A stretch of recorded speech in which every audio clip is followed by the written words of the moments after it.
Hi everyone, as you can see in the title, today I want to respond to Charlie's video, aka Moist Critical or Penguin Zero on YouTube about his video, Things I Hate About Anime. I know this will be a controversial topic to talk about, as he said. It can get very ugly when you criticize or talk about anime negatively. Expect an unholy, diabolical meltdown on Twitter attacking you for weeks for it. However, I think this is the video that needs to be made. My video will explain to you the aspect of anime marketing and its psychological game that play on our mind. Let's get on right to it. It's anime's fixation on making all of the characters kids or very kid-like for no reason. No, Charlie, there is a reason for that. Did you guys realize that every anime character now, majority of them, and female to be specific, that all have round face, mouth go without moving their jaw, small nose, small ears, and big eyes and fluffy cheek. Why is that? And it is called Niatni. I will put the word on the screen so you guys know how to spell and research it. So, what is Niatni? Niatni is also called juvenilization. It's the delay or slowing the physical or somatic development of an organism, typically an animal. So, Niatni in human is the retention of juvenile feature well into adulthood. So basically that the Niatni is the retention of the characteristic of the baby face like nose, mouth, eyes, and the skull to when you are adult. So if we see that the physical attractiveness on women, as in a cross-cultural study, more Niatni female face were most attractive to men, while less Niatni female face were least attractive to men, regardless of the female actual age. Using the panel of Asian, Hispanic, and white judges, Michael Cunningham found that the Asian, Hispanic, and white female face found most attractive where those has Niat, large eyes, greater distance between eye, and small nose. And his study led him to conclude that large eyes were most effective to the Niatni curve. Cunningham also said that shiny hair may be indicated of Niatni vitality. So not only that, they had large eyes, just a dark nose, and small mouths, but you can see that in anime style, their hair is very shiny with a lot of highlight in details. Next is Cunningham said that more Niatni faces were perceived as having both higher femininity and sociability. In contrast, Cunningham said that faces were low in Niatni were judged as intimidating. So, in a study of Italian women who have won beauty competition, the study said that women has face characterized by more babiness trait compared to the normal women used as reference. There are a lot of studies that suggest that even babies prefer more Niatni face over the others. So it's just hardwired in our brain that we love to care and protect the one who have a baby face. It is also a factor that the kawaii or the cute culture of Japan that easily spread not in this country but all over the world throughout all these years. So it's just that it is like the example of the changing of anime style from the 90s until now. You can pause it and see the difference between the era. I don't know if there is more change to this style in the future, but I can guarantee to you that this style is here to stay for a long time. We will move on to the next point that Charlie mentioned in his video. It is literally them just middle schoolers, but they're basically just adults anyway. They have motorcycles that they ride around, they get in gang fights and shit like that. So the question becomes, why make them middle schoolers? Why keep driving home this idea that these characters are 14 and 15? It is demographic.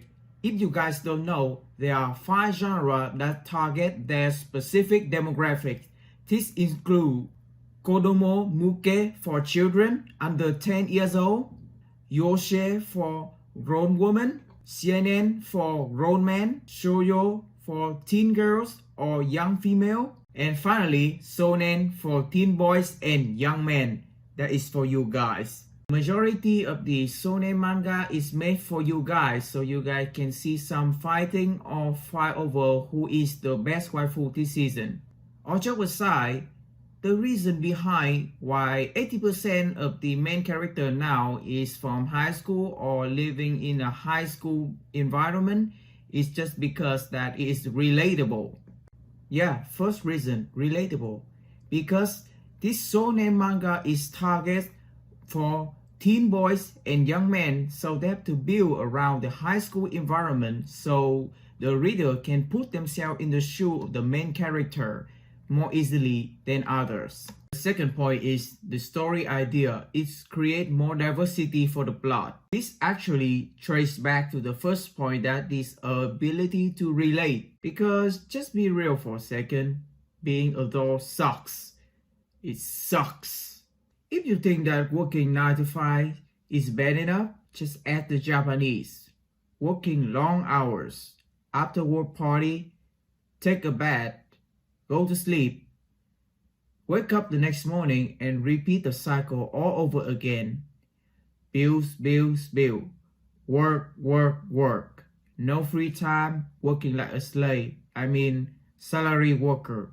So the question is, how can teenagers and colleges can relate to this lifestyle? I mean, this is impossible. At least in high school, you can experience the high school drama like romance or bullying.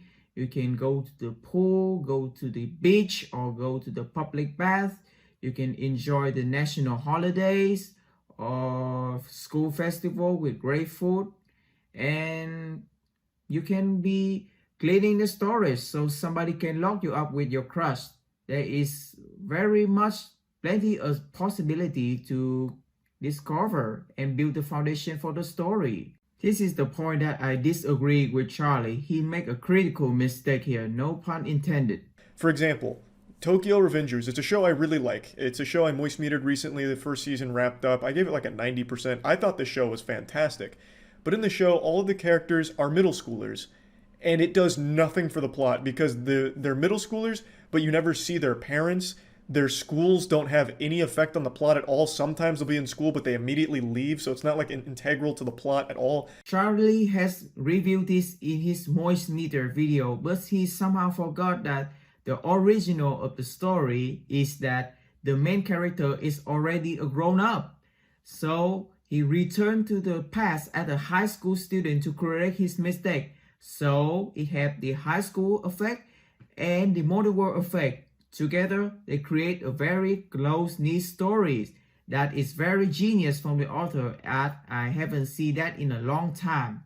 Charlie also mentioned about the learning stuff or the no-parent situation, which is very uncommon in real world. But let's just be honest, we are just here to be entertained. Most of the readers just want to put themselves in the main character's shoe so they can solve the real-life problem and real-life conflicts. But most of them are high schooler and colleger. They have little to no real-life experience. Let's just take an example of my favorite anime, Naruto. Naruto basically had no parents, and without the filler in the end, he became Hokage without studying anything and passing no exam. It does make sense.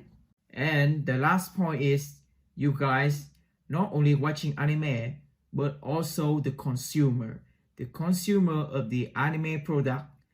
And who will be better to explain it than Charlie himself? I stared too long into the abyss of anime, and it stared back into me. I even bought a body pillow at one point, so, God bless. So we have Kodomo for children under 10 years old. They basically love Pokemon, Doraemon, but they have no spending. You have grown men and grown women busy all day. So what they are selling anime product to? They're selling for teenage boy and young males. And That's you. So what do they do? What do they sell you to watching all those animes and buying all the products? Charlie, can you explain this? And what really prompted me to make this video, or make me want to make this video over the last week or so, is I'm watching a currently airing anime called Platinum End, and it's dog shit. It is an actual pair of bull nuts. It's terrible.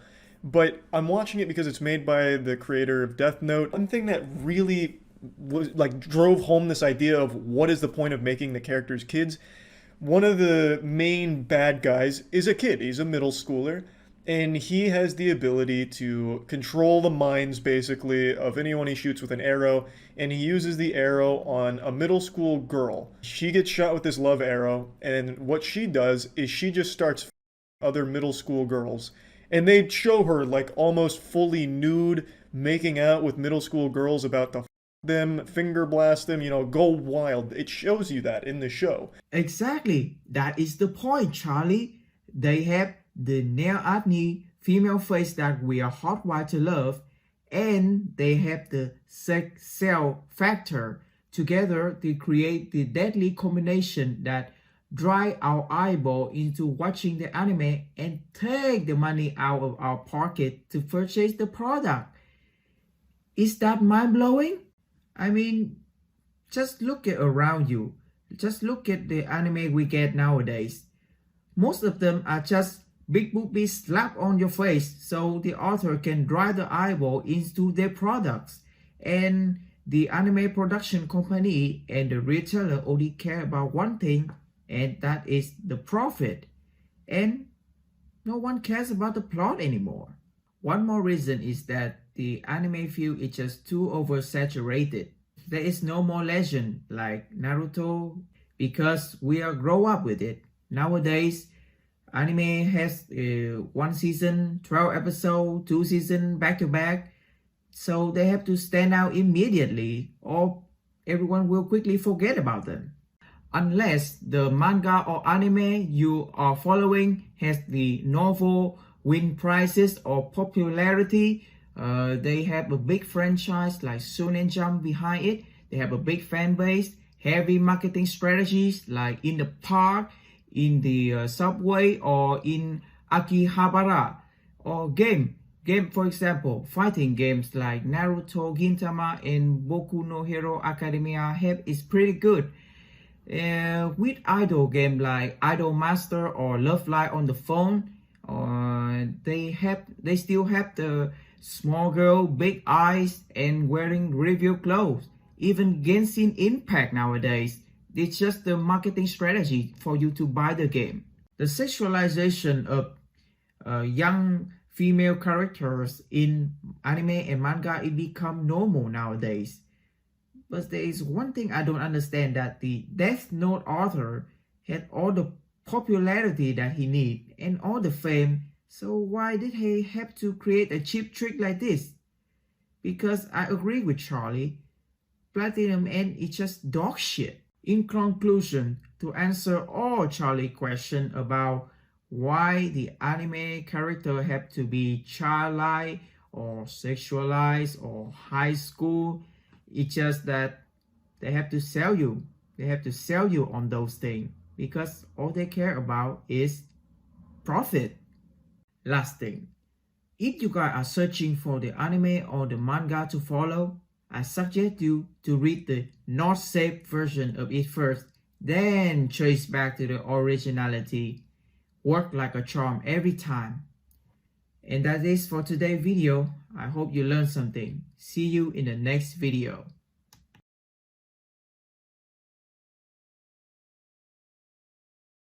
If you guys are still staying here, I wish I had the courage like Charlie to talk about the things I hate about anime. The experience is that I want to watch something different from Conan or Naruto or Doraemon. So at the start of the 2010 decade, I watching a lot of anime, and accidentally is the tsundere boom. Too many of them. I see the main character be beaten physically and mentally by all those female characters, and I just can't bear it. And living through my high school life, I realized that not everyone can be the main character because that is just not realistic. So what I want to talk to you guys is just focus on yourself, build yourself first, and become the main character of your own story. And that's it. Hope you have a productive day, and thank you.